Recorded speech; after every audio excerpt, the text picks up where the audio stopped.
Bendito seas tú, Dios Padre amado, Dios Todopoderoso Eterno, Dios nuestro Salvador, nuestro Redentor, nuestro Guardador y nuestro Ayudador. A ti, Dios Padre amado, que nos has amado con amor eterno y nos diste a tu Hijo para que por medio de Él pudiésemos alcanzar, Señor, nuestra reconciliación para contigo, Señor, poder ser hechos pueblo tuyo, Padre amado, y poder, Señor, poder conocerte cada día más, Señor, y acercarnos a ti. Gracias damos a ti, Dios Padre amado, por Jesús de Nazaret, el Mesías de Israel, nuestro Señor, a quien tú, Señor, nos enviaste, Señor, y por medio de su vida, de su sacrificio, de su sangre derramada en el madero, hemos sido reconciliados para contigo.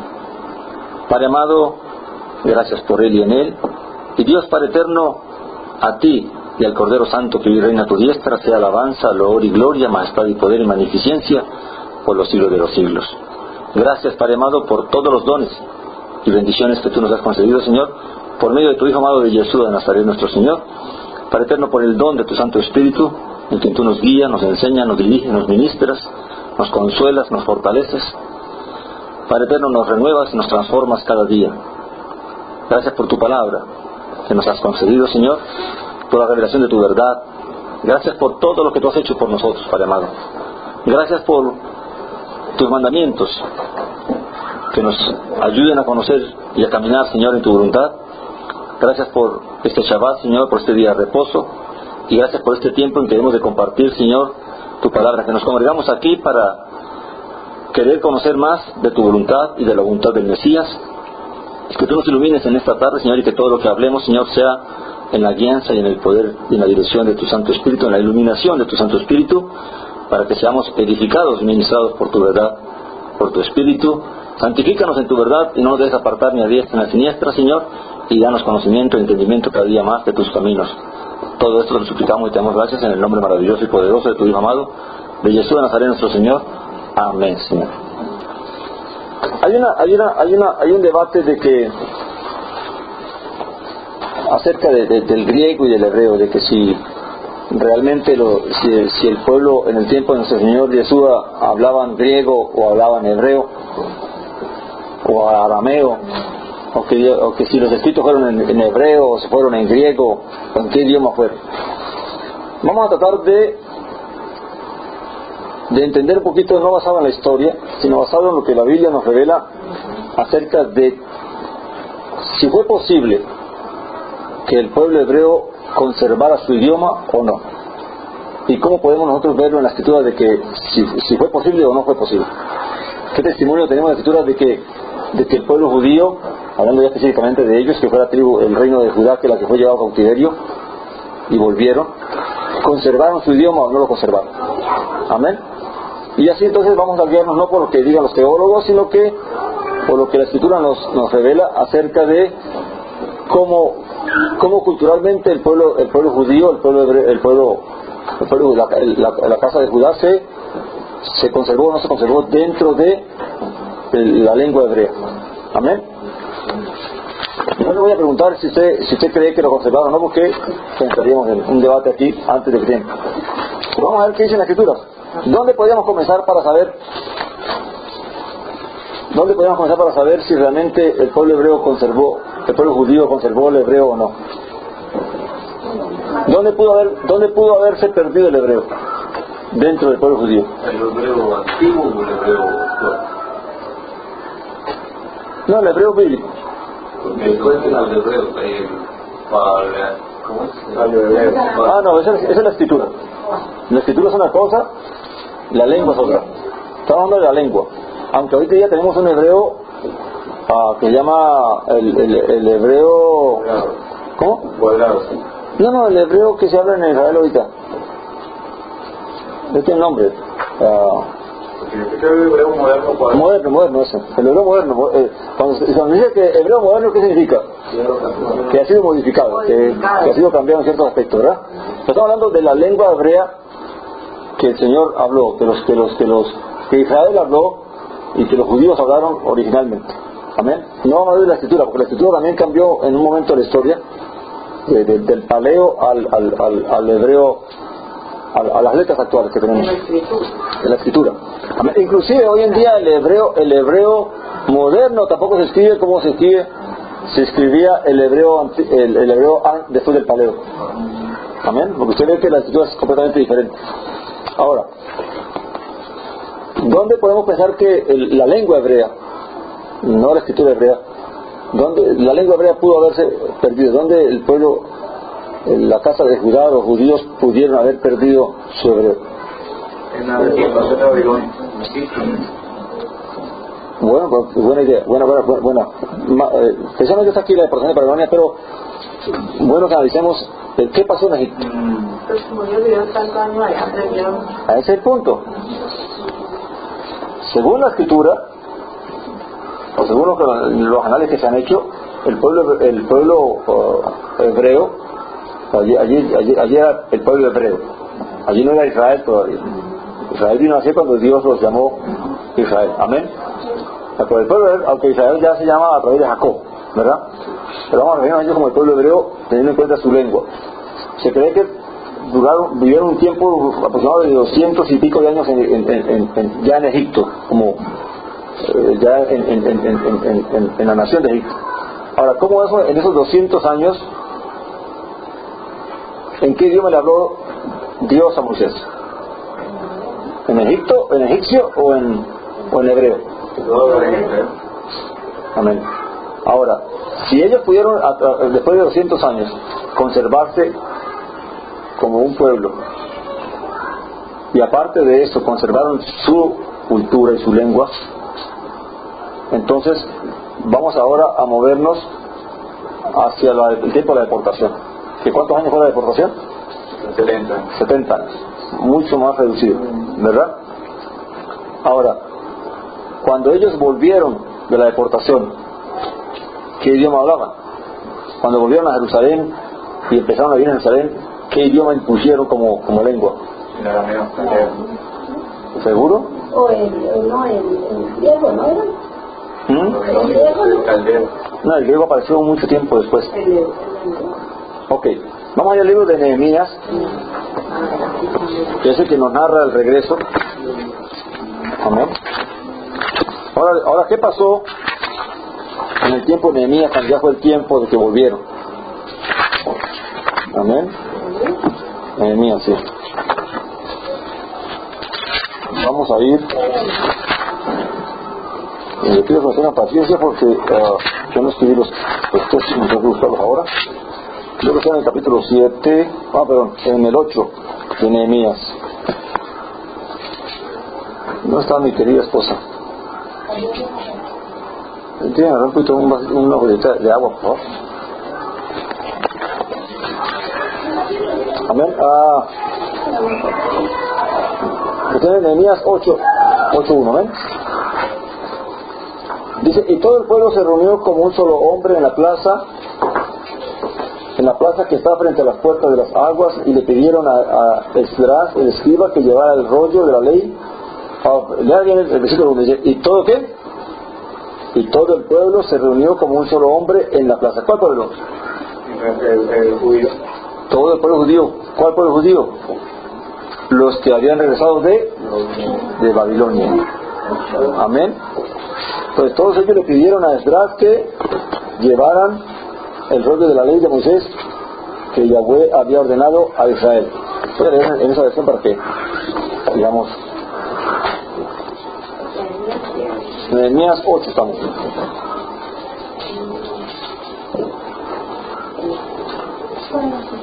Gracias. Ay, aquí tengo un pequeño... ¿Dónde estaba Nehemías en esa vida, perdón? Ese antes de eso. 8:33. Sí, pero ¿el cuál? 8:33. La página, ¿Qué página? Tengo que aprender a manejarla. Yo pensé que yo no manejaba la poesía. No. Yo también tengo que aprender a manejarla. 8:83, amén.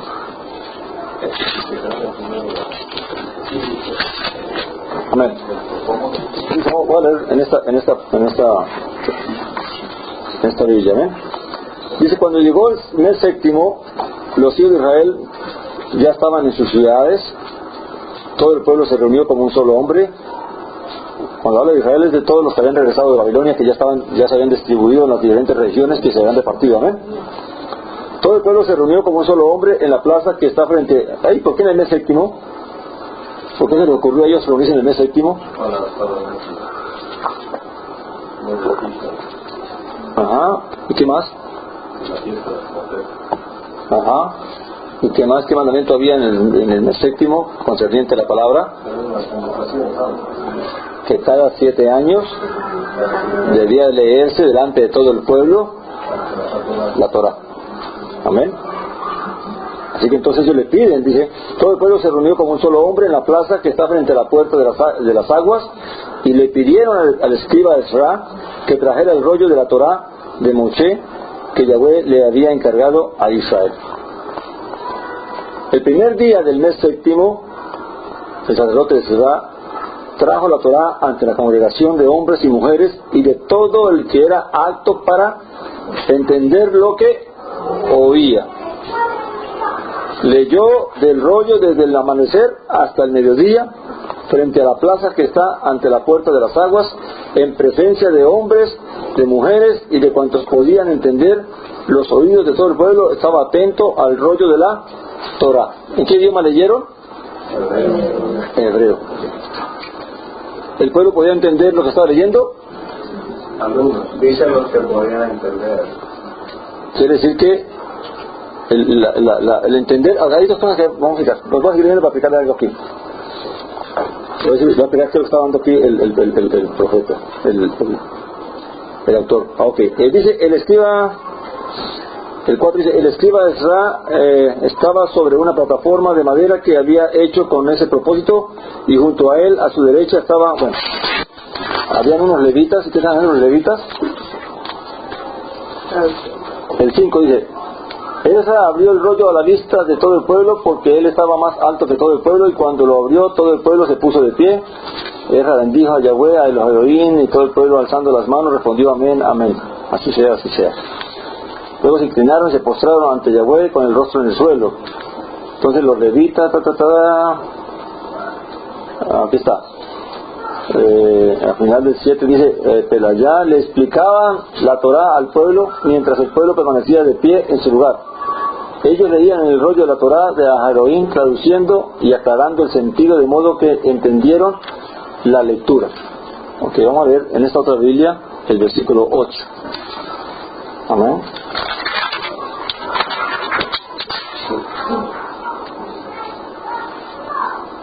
Aquí dice, y leían el rollo de la ley de Dios, explicando y aclarando el sentido de modo que entendieran la lectura. ¿Para qué diferencia hay entre este versículo y el otro versículo? En el uno dice traduciendo, es como si hubiera estado traduciendo. Que en esta Biblia bien dice que ellos traducían, mientras que en esta Biblia dice que explicaba. ¿Para cuál es la diferencia entre explicar y traducir? O sea, traducir habla de un idioma, pero explicar es darle como no traduce a un explicación en el mismo idioma. Amén. Son versiones explicarle lo que están leyendo. Amén. Ahora, vamos a entender esto de explicar, de aclarar y explicar. Nosotros vamos a leer la escritura, y esta es la queja de todos nosotros cuando recién empezamos con la palabra de Dios. Y es que dice, yo leo pero no entiendo. ¿Qué es lo que no entiendo? Pues realmente los conceptos que están allí. Amén. Entonces, ¿qué necesitamos? Que venga alguien y nos explique y nos aclare el concepto de cierto versículo para poder entender y comprenderlo. Entonces, el problema con esta traducción es que si decimos que traducían, significa que todos están hablando en otro idioma. Pero si tenemos esta traducción, significa que están hablando en el mismo idioma hebreo, pero de esta manera aclarando el sentido del texto, del versículo o del mandamiento. Amén. Entonces, ¿con cuál nos quedamos? Bueno, aquí tengo una nueva 10 con traducción. Ahora, ¿cuál es el problema con las traducciones? Todo como como está escrito originalmente. Sino que una palabra en hebreo tiene la opción de traducirse de varias maneras. Amén. Entonces, un traductor, ¿qué hace? Pues de acuerdo a lo que él interpreta y cree, pues toma una de las diferentes palabras que hay y dice, esta es la que yo creo concerniente. Y el otro dice, no, yo creo que esta es la concerniente. Amén. Pero cuando vamos a los comentarios, y aquí donde se sirven los comentarios, gracias. Pero cuando vamos a los comentarios, encontramos que los mismos comentaristas están de acuerdo de que el idioma que se estaba hablando era hebreo. Ahora, ¿por qué tenemos la certeza de que no era traducción y que era aclaración y explicación? ¿Cómo podemos encontrar una respuesta dentro de la misma Biblia que nos diga de que realmente no estaban traduciendo en otro idioma? Porque estaba leyendo los 12 No, Esdras leía, pero los que aclaraban eran los levitas. Amén. Pero bíblicamente, ¿dónde podemos encontrar una respuesta que nos ayude a poder saber verdaderamente de que el idioma que estaban hablando era el hebreo y no era otro idioma? Okay. ¿Se acuerdan Hechos cuando Jesús tuvo el encuentro o Pablo? No estamos hablando de ese tiempo, de Jesús mucho más adelante.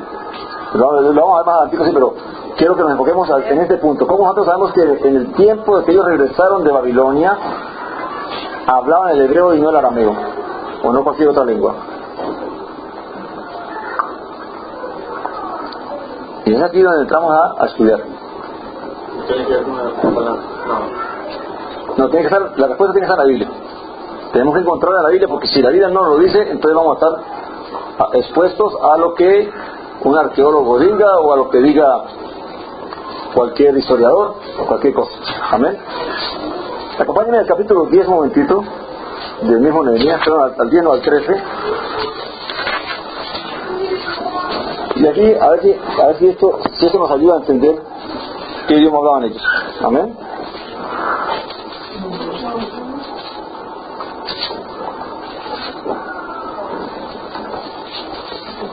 En el capítulo 13 de Nehemías dice Nehemías capítulo 13. Acá te lo leo aquí. Ahora tengo que leer en las dos traducciones porque 13. Ya le digo.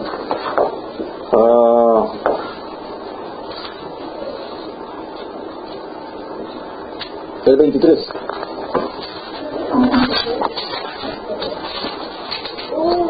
Voy a leer en la Biblia que tenemos aquí en la mano, ¿ok? Y luego leemos el otro versículo a ver si está de acuerdo o no, si dice lo mismo o no. Dice, también en aquel tiempo vi a unos yahuditas, o unos judíos, que se habían casado con mujeres asdoditas, amonitas y moabitas. Un buen número de sus hijos hablaban el idioma de Asdod y el idioma de aquellos diversos pueblos, y no sabían hablar el idioma yaudita. ¿Cuál es el idioma yaudita? Entonces, ¿así está hablando de todo el pueblo o de quién específicamente no hablaban el idioma yaudita? De los hijos de los judíos que se casaron con mujeres extranjeras. Ahora, ¿eso hace referencia a todo el pueblo? No, hace referencia solamente a los hijos de ellos. Y de aquí aprendemos algo, porque para un judío es válido el hijo de una mujer judía y no el hijo de un hombre judío. Pero mamá le enseña el idioma. Amén, porque son las madres los que enseñan el idioma. Las mujeres asdoditas enseñaban el asdod a sus hijos, aunque su esposo eran judíos. Las mujeres moabitas enseñaban la lengua moabita a sus hijos, aunque estaban casadas con judíos. Amén. Y así entonces había un problema, que los niños salían hablando más el otro idioma que el mismo idioma de los judíos. Amén. Ahora, ¿qué hizo Nehemías? Dice que los censuré, los insulté, los golpeé, les arranqué los pelos Este niño era bravo. Y les hice jurar por Elohim diciendo: ustedes no darán sus hijas en matrimonio a los hijos de ellos, ni tomarán las hijas de ellos para sus hijos ni para ustedes. En cosas como estas fue que pecó Salomón, rey de Israel. Entre las muchas naciones no hubo rey como él, tampoco amado, papá. Ok.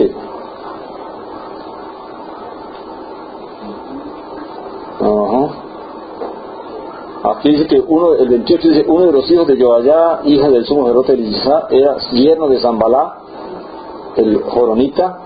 Yo lo ahuyenté de mi lado. Amén. Ahora, hay otra parte donde ellos hablan, no está aquí, pensé que está en esa parte, donde ellos hablan de cómo hicieron que los que estaban casados con mujeres extranjeras que hicieran la despidieran con todo y sus hijos, siguiendo el ejemplo de Sara y Abraham, que despidieron a Agar y a su hijo de su contorno. Entonces, lo que estamos viendo aquí es cuál es la lengua de los yauditas, de los judíos. El hebreo. Y cuando se busca los comentarios, ellos dicen que la lengua de los judíos era el hebreo, no era el arameo, porque sabemos que no todos los judíos estuvieron expuestos al idioma arameo, se quedaron expuestos a muchos idiomas, pero ellos conservaron su lengua nativa. Entonces cuando volvieron, ahora cuando explica de que tuvieron que explicarles y aclararles el sentido, era porque sucede que eso de que cuando usted lee la palabra muchas veces usted no entiende realmente cómo aplicar el mensaje, cómo aplicar el mandamiento, y lo que ellos hacían era ayudarle al pueblo a entender el mandamiento en sí, o la palabra que el Señor había dado, porque después eran también cosas históricas que tenían que explicar, que ya tal vez muchas de las nuevas generaciones que habían nacido ya no tenían conocimiento de eso. Amén. Entonces el punto que quiero mostrar aquí es que la base para decir que el idioma que se hablaba en Israel en el tiempo de nuestro Señor era más el arameo que el hebreo, realmente no tiene solidez bíblica para que sea cierto. Que la enseñanza que hay de que en los tiempos de nuestro Señor Yeshua en Israel se hablaba más el arameo que el hebreo, no tiene solidez bíblica, o sea, no tiene una base bíblica para decir cierto. ¿Por qué? Porque claramente sabemos que no todos los judíos fueron expuestos a la lengua aramea. Amén, porque como ya explicamos, como la Biblia nos muestra, cada quien fue repartido en diferentes países, en diferentes regiones, y allí no siempre se hablaba el arameo. Así que cada quien regresó hablando diferentes lenguas. Y eso lo vemos en el libro de Hechos, que el hermano está citando, que el testimonio nos da en la fiesta de Shavuot. Dice que habían venido judíos de todas las regiones, de Capadocia, de otros países, donde aprendieron a hablar su propia lengua, y que se quedaron asombrados cuando vieron que los apóstoles les hablaban en su propia lengua natal. Pero cuando Pedro se levanta, ¿en qué idioma les habla a todos? En hebreo. ¿Y todos entendieron? Sí. Entonces quiere decir que ellos, aunque aprendían la lengua del país donde nacían, no perdían su idioma, que era la parte espiritual. Amén. Entonces, realmente cada vez que uno analiza más, encontramos más base bíblica para creer que en el tiempo de nuestro Señor, no quiere decir que no había gente que hablaba arameo, o no quiere decir que no había gente que hablaba griego, pero que el idioma, la lengua predominante era el hebreo. Entonces nos damos cuenta entonces de que aún más, en este caso, gente confabulando en contra aún todavía del idioma para enredarnos a nosotros. Amén. O sea, que todavía podemos decir que este sistema de confusión es para eso, para enredarnos aún más. Amén.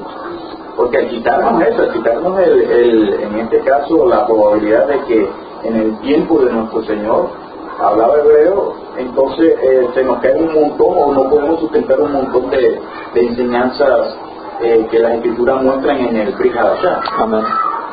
Ahora, bueno, ahora estableciendo y llegando a vez a entender de que en el tiempo en que el Señor se hablaba, el idioma predominante era el hebreo, pero que no quiere decir que el pueblo judío no conociera el arameo o no conociera el griego, pero y aún tal vez hasta el latín, aunque el latín vino después. Porque aquí en Juan Sí. 19, 20, si no me equivoco, dice, muchos de los judíos leyeron este título porque el lugar donde Yeshua fue crucificado estaba cerca de la ciudad, y el título estaba escrito en hebreo, en griego y en latín. Amén. El latín lo trajeron los romanos, el griego lo trajeron los griegos. Amén. Recuerda que el imperio griego se apoderó del Medio Oriente antes que los romanos. Los romanos vinieron después. Entonces cada quien traía su idioma, pero eso no quiere decir que pudieron hacer que todas las provincias que ellos conquistaron hablaron sus idiomas. No, el idioma griego fue adoptado en base a la literatura, en base a la filosofía, a los que estudiaban literatura y filosofía, pero el pueblo común no tenía acceso a eso. Amén. Entonces, para tener en cuenta eso. Ahora, el punto es, ¿en qué idioma? ¿Cómo están seguros de que el idioma que se hablaba en el tiempo del Señor era predominantemente el hebreo? Porque los judíos hablaban entre ellos más el hebreo. Bíblicamente, ¿dónde podemos encontrar eso? Ya en los tiempos de nuestro Señor. Aquí en nuestro Señor.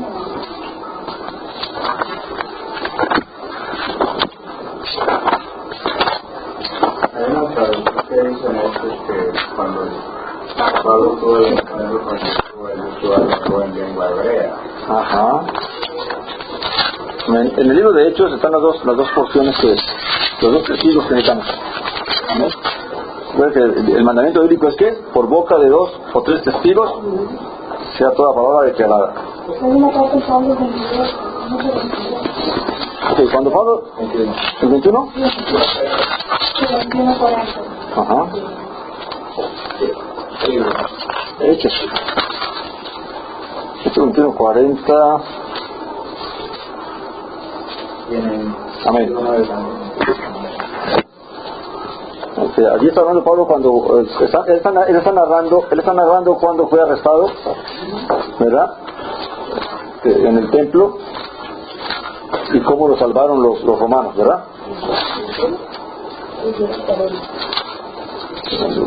Me perdió.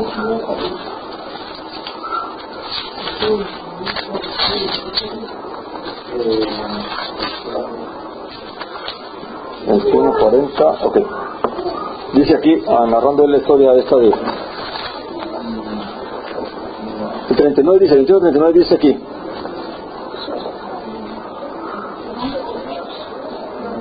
Dice el 21-39, entonces Pablo dijo, a la verdad yo soy yaudita, soy judío, ciudadano de Tarso, de Cilicia. O sea, había nacido en una provincia bajo el poder romano.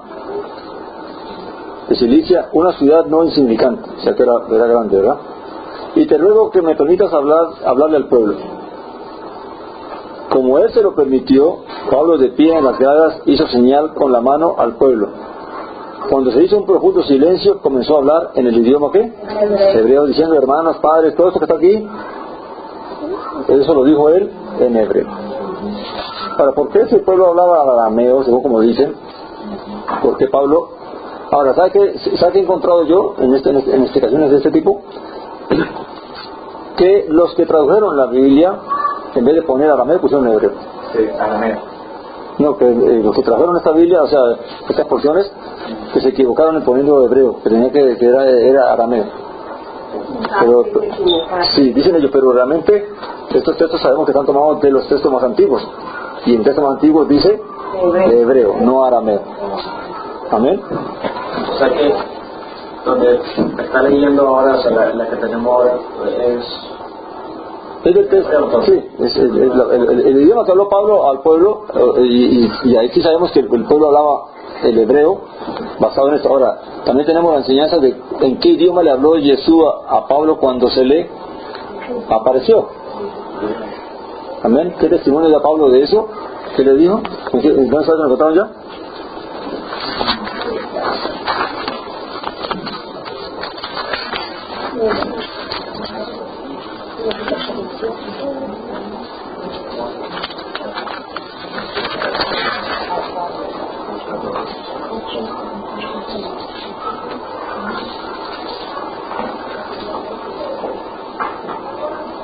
Ok, si me olvida encontrarlo, se lo agradezco. Está entre el capítulo 25, 26, por ahí.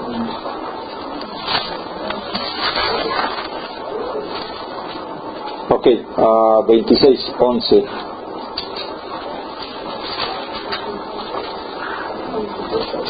Creo que él está narrando aquí lo que él hacía antes de convertirse, ¿verdad? Está dándole al rey, ¿qué dice esto?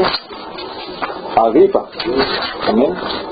26:11 dice, narrándole él lo que él era antes y está dándole su conversión, ¿verdad? Él dice aquí, muchas veces castigándolos a quienes, a los creyentes, a los que creían en el Mesías, en todas las sinagogas trataba de obligarlos a blasfemar y enfurecido en extremo contra ellos los perseguía hasta en las ciudades extranjeras. Y aquí dice esto para hablar de que él iba camino a otra ciudad. En esto estaba ocupado cuando, versículo 12, cuando me dirigía a Damasco, con autorización y comisión de los principales sacerdotes. En el camino a mediodía, oh rey, vi que desde el cielo una luz más resplandeciente que el sol alumbró alrededor de mí y de los que viajaban conmigo. Después de caer todos nosotros a tierra, oí una voz que me decía en lengua hebrea, Shaul, Shaul, ¿por qué me persigues? Dura cosa te es dar patadas contra el aguijón. Entonces yo dije, ¿quién eres, maestro? Y el maestro dijo, yo soy Yahushua. ¿Qué nombre le dijo y en qué idioma se lo habló? En hebreo. A quien tú persigues. Pero levántate y ponte sobre tus pies, porque todo eso se lo dijo en hebreo. Entonces, ¿qué idioma? Si el Señor hablaba arameo y Pablo hablaba arameo, ¿por qué no le habló en arameo? ¿O por qué no le habló en griego? Porque era la lengua original. Era la lengua original de los judíos. Amén. Entonces, ahora, esto quiere decir que ahora las cartas que escribió Pablo a las diferentes congregaciones, ¿en qué idioma las escribió?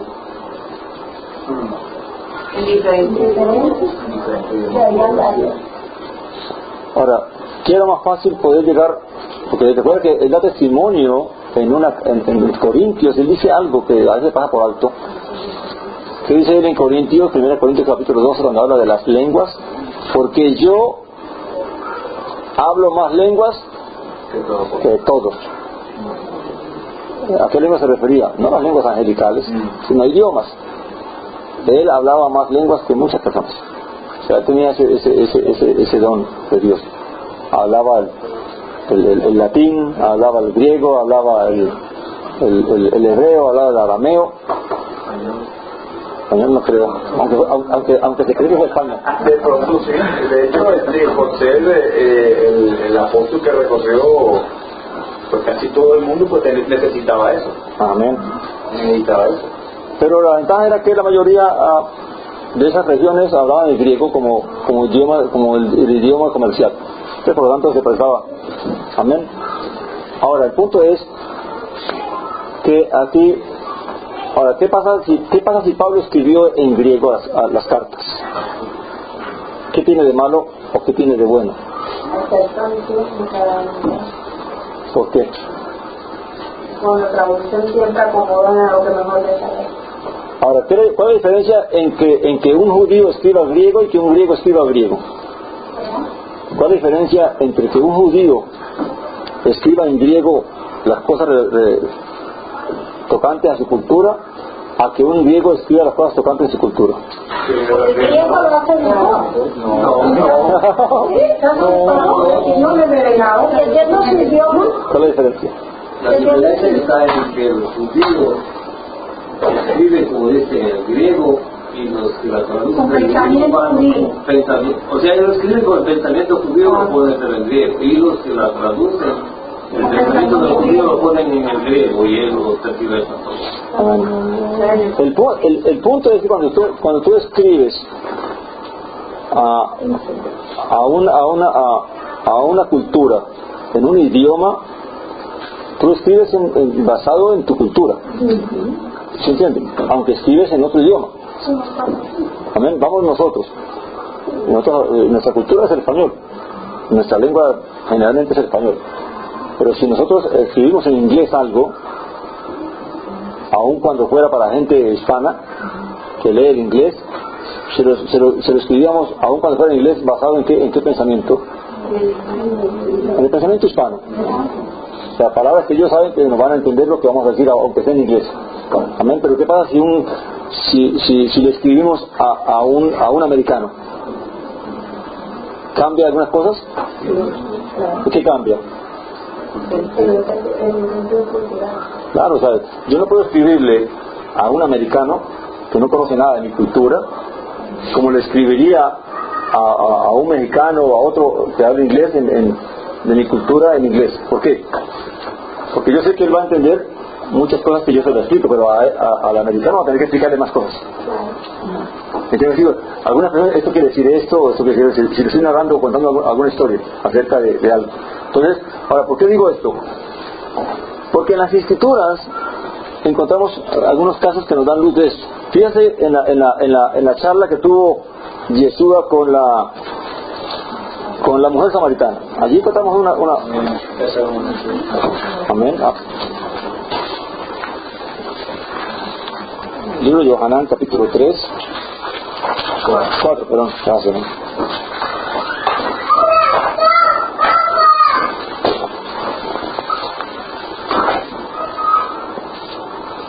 Cuando el Señor le declara lo que ella ha hecho, de cuántos maridos ha tenido y todo eso, ella le dice así: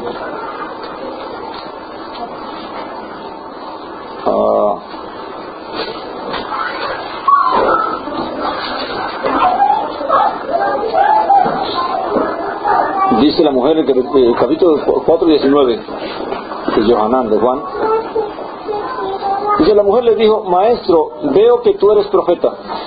Nuestros padres adoraron en este monte, sin embargo ustedes dicen que en Jerusalén está el lugar donde se debe adorar. Y a Josué le dijo: créeme, mujer, que viene un tiempo cuando ni en este monte ni en Jerusalén adorarán ustedes al Padre.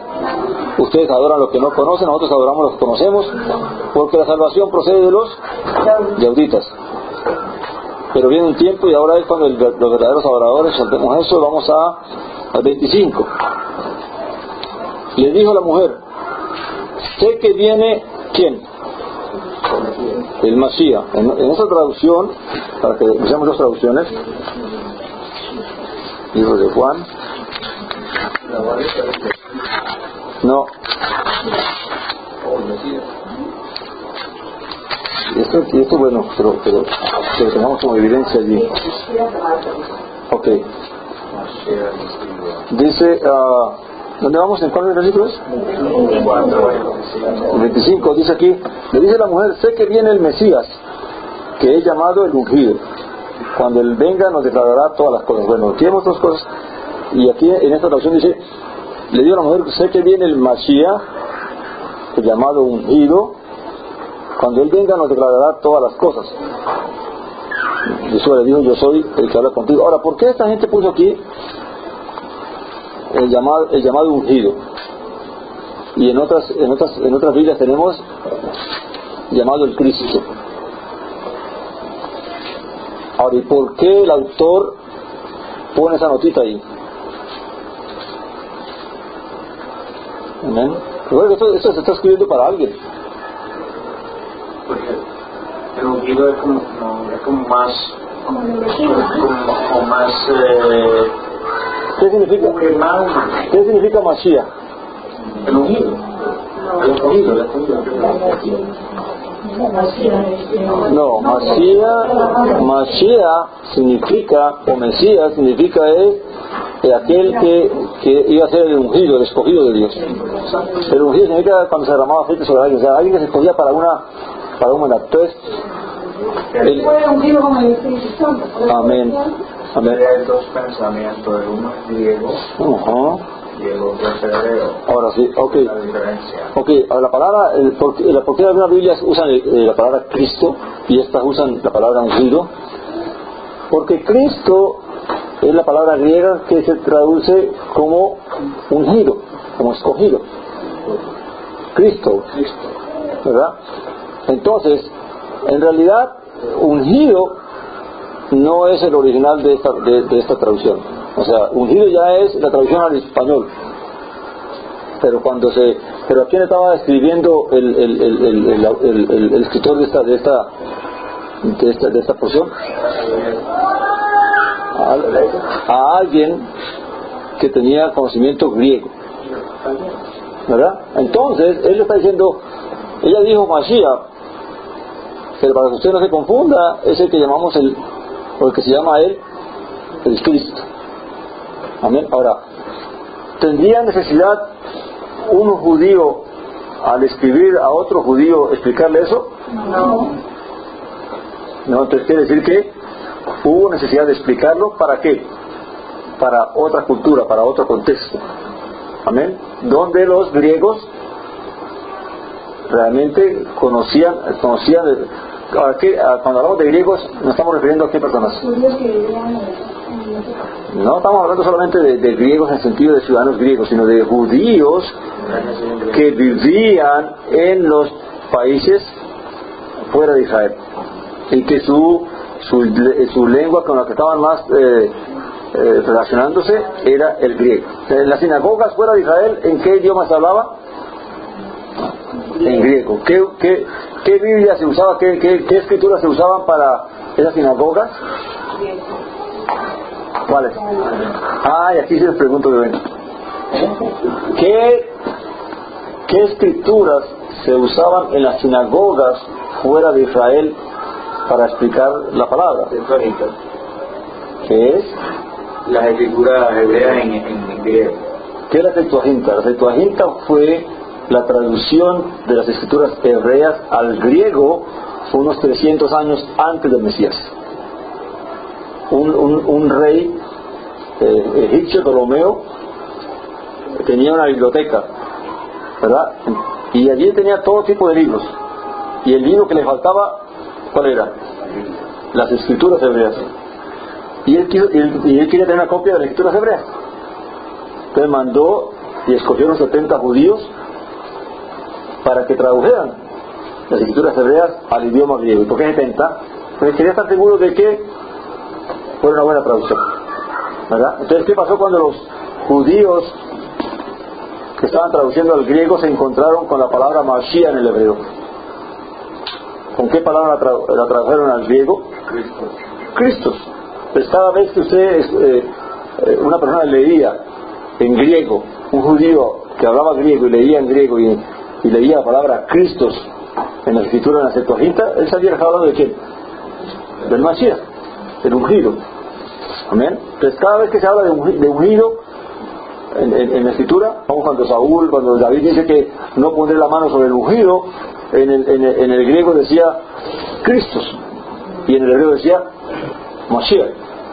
Amén. Entonces por eso que este autor les dice a aquellos que le está escribiendo, que están en el contexto griego, le dice el llamado Cristo. O sea, este es el Mashiach, ese mismo que ustedes lo conocen como el Cristo que había de venir. Y por eso que después de adelante ya no usa más la palabra Mashiach, sino que sigue usando la palabra Cristo, ya como un reemplazo en la lengua hebrea. Amén. Ahora el punto es, lo que queremos rescatar no es el idioma en que se escribieron las cartas, sino es el pensamiento en el que se escribieron. Y cómo es que, por eso encontramos en diferentes cartas, en diferentes documentos del Nuevo Pacto, que hay necesidad de explicar ciertas cosas. Le voy a mostrar otra. En el libro de Hechos, en el capítulo 1, y Lucas se cree que era griego, ¿no? Digo se cree porque realmente no hay un conocimiento claro sobre eso. Cuando el Señor fue ascendido a los cielos delante de los apóstoles, ellos se quedaron allí como estupefactos, ¿verdad? Y luego unos ángeles les dijeron que tenían que ponerse en acción. En el versículo 12 del capítulo 1 de Hechos dice: entonces volvieron a Jerusalén desde el monte llamado de los Olivos, que está cerca de Jerusalén, camino de un Shabbat. ¿Y qué entiende usted por eso?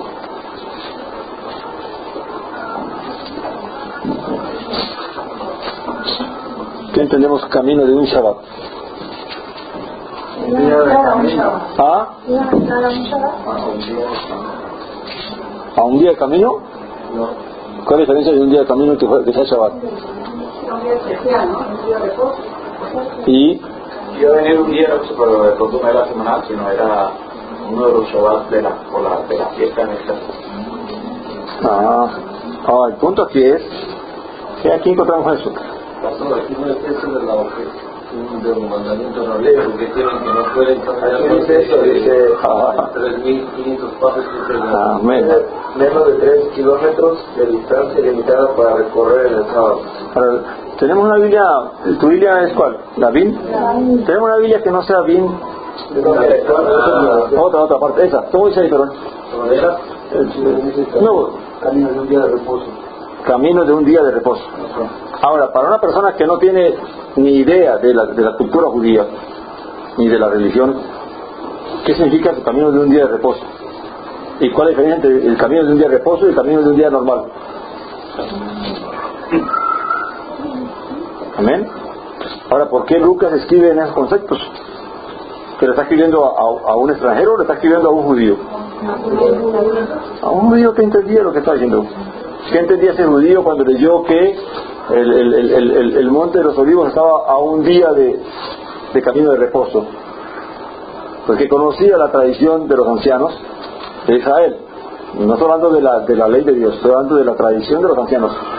¿Qué establecieron los ancianos de Israel? Que un judío, para no violar el Shabbat, el día de reposo, no podía caminar más de cierta distancia en un Shabbat. Y a esa distancia que se estableció se le conocía como camino de un día de reposo. O sea, era hasta donde tú podías ir. Pero ¿por qué ellos lo hacían en Israel? Ellos no guardaban un sabio. ¿Quién dice? En este caso, bueno, eso era para los judíos que estaban guardando los que hacían, pero para los que estaba enseñando, la gente que estaba enseñando, ellos no tenían. No, era lo que todavía estaba mandando a los... Es que Lucas, digamos que sea Lucas el que escribió. Todos conocían el mandamiento de los sabios en ese entonces, pues lógicamente para hacerle entender, porque todo el mundo lo sabía, pues le decía de esta forma. Lucas le está narrando a su amigo todo lo que pasó. Entonces él no está diciéndole, cree esto, cree eso, no. Esto que te pasó para que tú lo sepas y tú saques tus conclusiones. Que de hecho eran los dichos, me imagino yo, ahora que usted explica esto, eran los dichos que se decían en ese entonces para comprender. Esos son los famosos hebraísmos. Como nosotros hoy en día en inglés también tenemos, o en español tenemos algunas términos coloquiales, ¿verdad? Que sabemos que el que sabe español sabe que vamos a decir. Ahora hay muchos términos coloquiales que aún cuando hablamos español no los entendemos. Hay términos coloquiales que lo hablan los mexicanos que tú te quedas gringo. Por ejemplo, si yo tengo... o también los colombianos. Decimos algo que muchos aunque no el español no conocen. Sí. Yo tengo un amigo que vive en República Dominicana, ¿eh? Ajá. Y le quiero decir, en una carta le digo, ok, tienes que comer arroz con frijoles y patacones. Yo no puedo decir patacones porque eso no se dice en inglés, eso tengo que decirle patacones para que entienda que claro. Y no frijoles, sino gandules. Gandules rojos. O habichuelas. Entonces son términos que hablan de acuerdo a la cultura de cada grupo, de cada región. Camino de un sábado, la tradición dice que la tradición judía, ellos se consideraban que en el día del Shabbat no podían caminar o no debían caminar más de 1 kilómetro de distancia. Entonces por eso dice camino de un sábado, de un Shabbat. Realmente la distancia no puede ser 1 kilómetro, no sé cuánto sería, pero sí había distancia establecida. Yo encontré que en inglés dice 2000 cubits, no sé qué significa eso. Cubos. 2000 cubos. Ahora, ¿cómo se traduce desde una medida? No sé. Ahora puede ser un kilómetro, como dice el hermano Toniel. Lo importante era que era una distancia establecida de la que tú no podías pasarte, porque si te pasabas de esa distancia violabas el Shabbat. Yo lo que quiero demostrar es que aun cuando las escrituras fueran escritas, o o las cartas o los escritos del nuevo pacto fueran escritas en griego, tenían un pensamiento hebreo. Amén. Y que fue escrito para hebreos. Ahora, ¿qué pasó cuando esos primeros escritos originales, bien lo que voy a decirles, qué pasó cuando las cartas que escribió Pablo o escribió Lucas o Mateo, todo eso, recuerda que eso no se usaba papel, se usaban ciertos papiros y cosas así, que también tenían un tiempo de duración. Ahora, ¿qué pasó cuando eso con el uso empezaba a dañarse? ¿Quién aparecían? Los escribas. ¿Cuál era el trabajo de los escribas?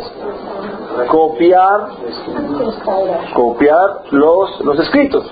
Ahora, ¿qué pasó si el escriba que copió el escrito original de Pablo o de cualquiera de estos era un griego ya, de cultura griega, escribiéndole a griegos? Pues ahora tuvo que ponerse la tarea de explicarle a los griegos qué quisieron decir los discípulos con esas palabras. Antes fue una diferencia que cuando un judío hablando griego a otro judío hablaba cosas en términos de terminología hebrea que él entendía, pero cuando un judío le escribía o un griego le escribía a otro griego, tenía que explicarle los términos. Y otra cosa que también estaba estudiando acerca de eso, de que por lo menos en la escritura hebrea la gente era más cuidadosa, y cuando ellos cometían un error, no estoy diciendo de que no pudo haber errores en los escritos hebreos, pero eran más cuidadosos, que ellos cometían un error enseguida botaban o la quemaban, pero en las griegas no. En las griegas no ocurrían eso, sino que por lo menos veían una palabra parecida y de repente no reconocían alguna de las letras, entonces ellos trataban de poner la palabra que ellos se imaginaban por referente a la cultura de ellos, más no al entendimiento hebreo. Y eso no importaba. Y eso no te ocurre con los griegos. Con los mismos judíos ha ocurrido el problema. Los mismos judíos, cuando los judíos decidieron ponerle vocalización, recuerden que la escritura hebrea no tenía vocales. Se pronunciaba de esta manera y la gente, ¿cómo lo hacía? Aprendía de memoria.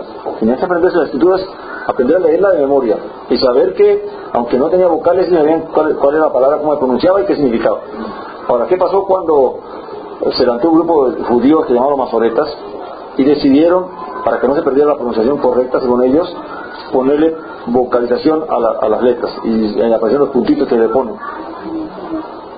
Ahora, ¿qué pasó? Que ahora vemos en ciertos comentarios y enseñanzas de los judíos, de los rabinos, que dicen que tal palabra no se debe pronunciar así, sino así. Entonces contradicen lo que los masoretas, la pronunciación que los masoretas pusieron. ¿Basado en qué? En lo que ellos creen que se debe pronunciar en el sentido de la palabra que se le quiere dar. Entonces, ahora, de ahí también surge el problema que surgió con los que copiaron el nombre de Dios. Los masoretas le pusieron a las 4 letras del nombre de Dios vocales, y cuando usted lo lee, cuando usted sabe leer hebreo, usted lo lee y lo vocaliza como ellos lo pusieron, suena Jehová. Pero en realidad sabemos que ellos no lo hicieron, que esa no era la pronunciación del nombre de Dios, sino que lo hicieron fue para que cuando un judío leyera allí entendiera que estaba hablando de Adonai o de Elohim, y no pronunciar el nombre, porque tenían prohibido pronunciar el nombre. Entonces, ¿por qué si tenían prohibido pronunciar el nombre le pusieron vocales? ¿Amén? Entonces, cuando vinieron los griegos y tomaron los textos hebreos, masoretas, y vieron allí y Jehová, dijeron, este es el nombre del Señor, y así pronuncia. Y así lo copiaron. Y por toda parte empezaron a decir Jehová, pero ¿por qué ahora toda la mayoría de las traducciones están corrigiendo esto? Y ya no ponen Jehová, sino que ponen solamente las 4 letricas. La Y, la H, la W y la H. Porque se dan de cuenta que esa no era la pronunciación correcta del nombre de Dios. ¿Ven? Pero todo eso pasa ¿por qué? Por ignorancia y porque se repiten los mismos errores, y la gente muchas veces no se preocupa por investigar y por querer buscar más allá de lo que está escrito, de lo que está, o de lo que se nos ha dicho, se nos ha enseñado. Recuerde que el compromiso que Dios nos pide a nosotros como creyentes, ¿cuál es? Buscar la verdad, venir al conocimiento de la verdad. Y si tenemos amor por la verdad, cada día la vamos hallando, la vamos encontrando, porque Dios se encargará de de darnos esa revelación y entendimiento. Amén. Ahora, qué bueno hacer un estudio de todas las explicaciones que dan en los diferentes libros de palabras. Como dice en el libro de Marcos, hay un paréntesis que dice, cuando el Señor dijo que, hablando de los alimentos, que no lo que entra a la boca es lo que hace daño, sino lo que sale del corazón. Y allí entonces el escritor, no sé si el original o el que tradujo, puso allí haciendo limpios todos los alimentos. Ahora, ¿a quién le estaba explicando qué ese traductor? ¿A un judío o a un griego? A un griego. Amén. ¿A quién? ¿Y otro dice quién? A un judío. ¿A un judío o a un griego? Amén. Ok. Vamos a ver. Si le estaba escribiendo a un judío, ¿qué le quiso aclarar? Diciéndole, haciendo limpios todos los alimentos. Y si ellos tenían una tradición rabínica de lavamiento de las manos. Y cuando un griego mira ese tipo de cosas, le está dando a entender ya de que todos los alimentos hoy en día se pueden comer. Son dos pensamientos diferentes. ¿Pero qué entendía el judío que leía allí el paréntesis? Lo que usted estaba diciendo, ¿no? Lo de las manos. Porque el Señor está hablando de que en ese capítulo está hablando de que a él lo criticaron porque los discípulos de él no se lavaban las manos y no seguían las enseñanzas y las tradiciones de los ancianos.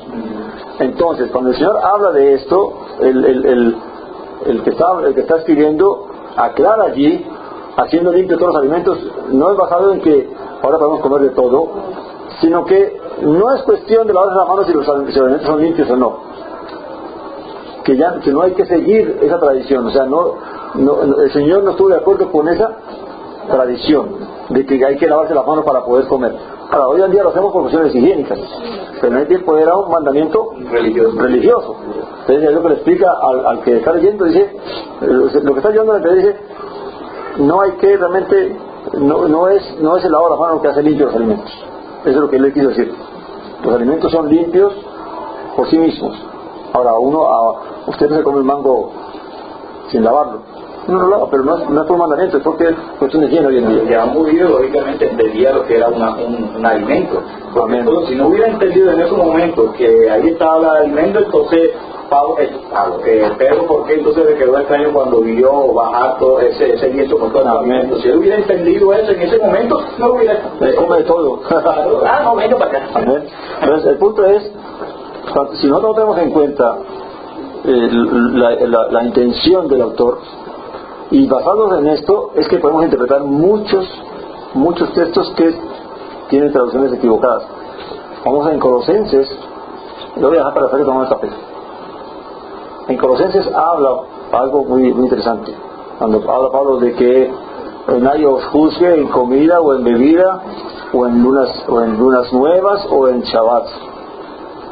¿Qué fue lo que Pablo realmente quiso decir y a quién se lo quiso decir? Eso lo dejamos para el café.